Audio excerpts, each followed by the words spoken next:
दोस्तों target study है क्योंकि आज के करंट अफेयर्स के वीडियो में आप सभी का तहे दिल से मैं सौरभ गुप्ता स्वागत करता हूं। दोस्तों आज के इस वीडियो में सबसे पहला क्वेश्चन जो हम लोग डिस्कस करने वाले हैं उसमें है ऊर्जा दक्षता के ऊपर, मतलब ऊर्जा की बचत जो की जाती है उसको ऊर्जा दक्षता के नाम से जानते हैं। तो इसमें क्वेश्चन क्या बना है वो समझते हैं। क्वेश्चन बनता है कि हाल ही की एक रिपोर्ट के अनुसार BEE की ऊर्जा दक्षता पहल के तहत वर्ष 2018 से 19 में कितने करोड़ रुपए की ऊर्जा की बचत हुई है।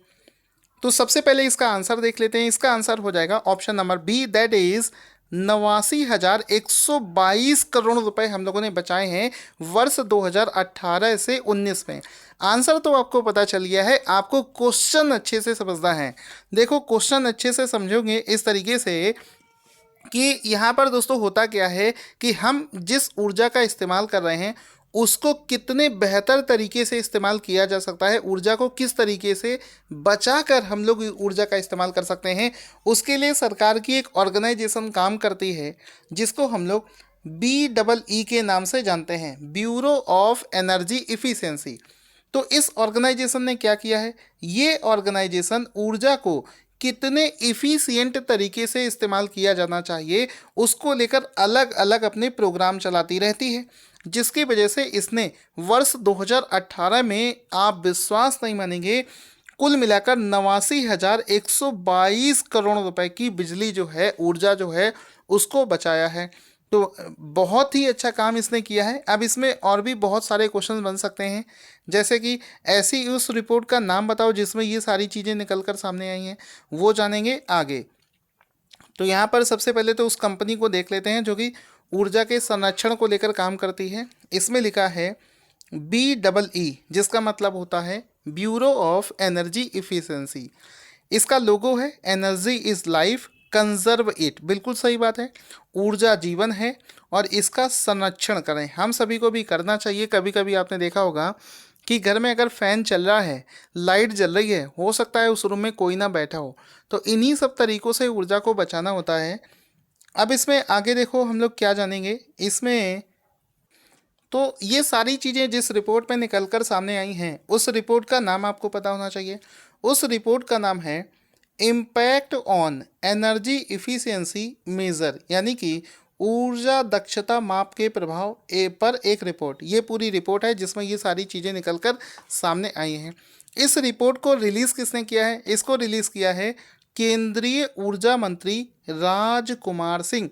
अगर आपसे पूछा जाए, अलग से क्वेश्चन भी पूछ लिया जाए कि इस समय भारत के केंद्रीय ऊर्जा मंत्री कौन हैं, तो आंसर हो जाएगा राजकुमार सिंह केंद्रीय ऊर्जा मंत्री हैं। यहाँ पर आप इस रिपोर्ट का एक फ़ोटो देख सकते हैं जिसके बारे में यहाँ पर हम लोगों ने डिस्कस किया है। तो ये रिपोर्ट देख सकते हैं, a report on impact of energy efficiency measure. ये इसका फ़ोटो भी आपको यहाँ पर दिख रहा होगा। जितने भी पॉइंट्स मैं आपको बताते हुए चल रहा हूँ सारे पॉइंट्स आपको PDF में लिखे हुए भी मिल जाएंगे, सो दैट रिवीजन करते समय आप अच्छे से इसको रिवीज कर पाओ। अब इसमें देखो BEE जो ऑर्गेनाइजेशन है इसका फुल फॉर्म आपको याद होना चाहिए। इसका फुल फॉर्म हो जाएगा ब्यूरो ऑफ एनर्जी इफिशियंसी। इसके साथ ही साथ में BEE के बारे में और क्या पता होना चाहिए, ये किस मिनिस्ट्री के अंदर में काम करता है? ये काम करता है मिनिस्ट्री ऑफ पावर के अंतर्गत। इस समय जो इसके डायरेक्टर जनरल हैं वो हैं अभय बकरे, जिनका नाम आपको याद होना चाहिए। आगे क्वेश्चन बनता है कि हाल ही में किस इंटरनेशनल ऑर्गेनाइजेशन ने लॉस्ट एट होम रिपोर्ट प्रकाशित करी है? तो इस रिपोर्ट को हाल ही में पब्लिश किया है यूनिसेफ के द्वारा। ऑप्शन नंबर सी सही हो जाएगा। एक इंटरनेशनल ऑर्गेनाइजेशन है जिसका नाम है यूनिसेफ, उसने एक रिपोर्ट जारी करी है जिसका नाम है लॉस्ट एट होम। इस रिपोर्ट का फ़ोटो आपको दिखाना चाहूँगा, ये आप इसका फ़ोटो देख सकते हैं। यूनिसेफ के द्वारा एक रिपोर्ट जारी करी गई है जिसका नाम है लॉस्ट एट होम। अब इस रिपोर्ट में किन चीज़ों के बारे में डिस्कस किया जाएगा?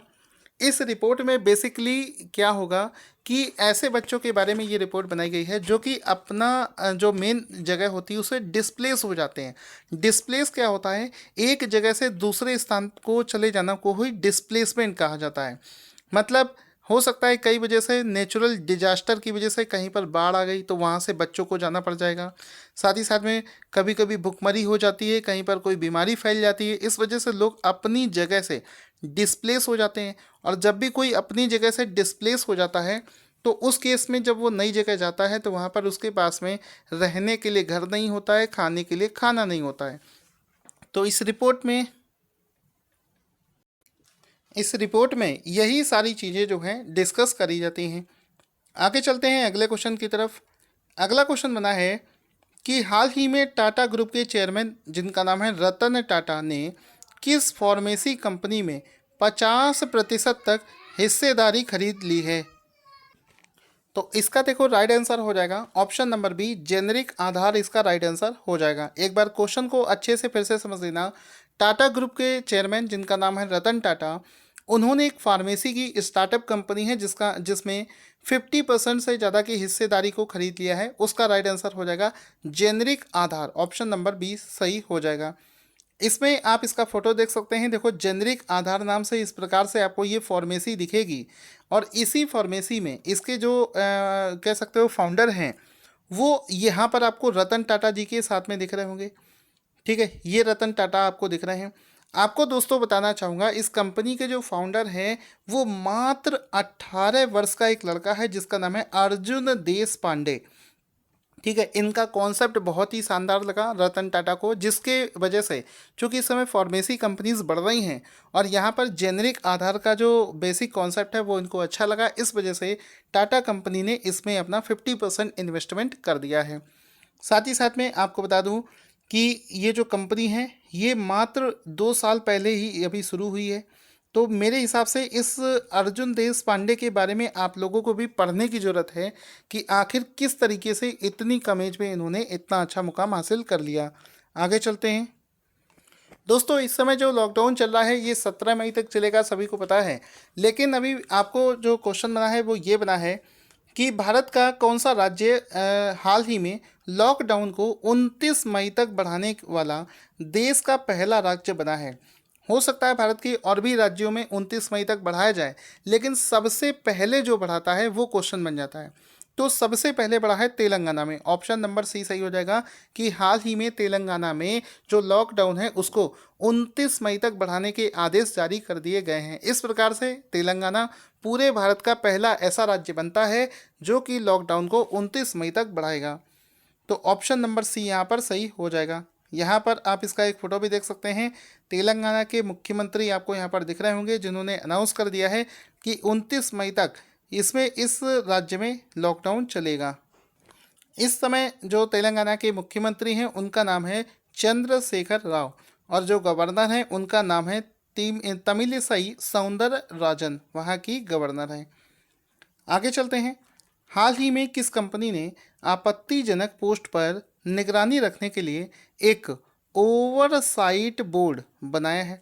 तो इसका राइट आंसर हो जाएगा फेसबुक। हाल ही में फेसबुक ने फेसबुक पर चल रही जो आपत्तिजनक पोस्ट होती है उस पर कार्रवाई करने के लिए, उसको फेसबुक से फिल्टर करने के लिए एक ओवरसाइट बोर्ड नाम से एक कमेटी का गठन किया है, जिसमें पूरे कह सकते हो मेंबर्स में से 27 देशों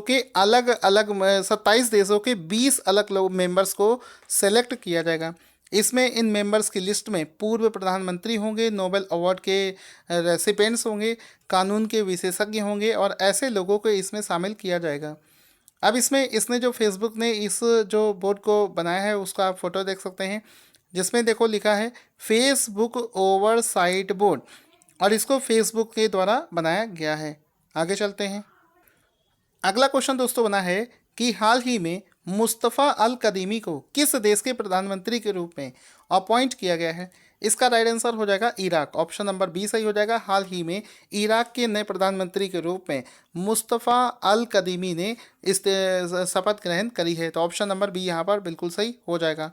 यहाँ पर इनका एक फ़ोटो भी देख सकते हैं। इराक देश के जो नए प्रधानमंत्री बने हैं। इराक पूरे वर्ल्ड के मैप में कहाँ पर स्थित है ये भी हमको पता होना चाहिए। इस प्रकार से ये इसका फ़ोटो आप यहाँ पर देख सकते हैं। ये आपको से ये जो रेड कलर से आपको मैप दिख रहा है ये है इराक, जिसके बारे में यहाँ पर डिस्कशन हो रहा है। इराक की कैपिटल की बात करी जाए तो बगदाद वहाँ की कैपिटल है और करेंसी वहाँ की दीनार है। आगे चलते हैं। हाल ही में एक इंटरनेशनल ऑर्गेनाइजेशन है जिसको हम लोग यूएनईपी के नाम से जानते हैं, उसने वर्ष 2022 तक किस अभिनेत्री को अपना गुडविल एम्बेसडर बनाए रखने की घोषणा करी है। यानी कि पहले से भी वो गुडविल एम्बेसडर थी, उनके कार्यकाल को अभी बढ़ा दिया गया है वर्ष 2022 तक के लिए। तो आंसर हो जाएगा दिया मिर्जा। ऑप्शन नंबर ए सही हो जाएगा, दिया मिर्जा इसका राइट आंसर हो जाएगा। और ये जो ऑर्गेनाइजेशन है जिसको यूएनईपी के नाम से जानते हैं, इसका फुल फॉर्म है संयुक्त राष्ट्र पर्यावरण कार्यक्रम। ठीक है, यहाँ पर इसका एक फ़ोटो देख लेंगे जिसमें कि दिया मिर्ज़ा का जो कार्यकाल है वो उसको एक्सटेंड कर दिया गया है। इसमें लिखा है दिया Mirza appointed UNEP goodwill ambassador. यहाँ पर यूएनईपी का फुल फॉर्म आपको पता होना चाहिए, इसका एक फ़ोटो भी देख लेंगे। यूएनईपी जिसके बारे में बात हो रही है, जिसका फुल फॉर्म है United Nations environment programme. UNEP का जो हेडक्वार्टर है वो नैरोबी केन्या में स्थित है। इसके जो इस समय के कार्यकारी निदेशक हैं वो हैं इंगर एंडरसन। इतना आपको पता होना चाहिए। आगे चलते हैं अगले क्वेश्चन की तरफ।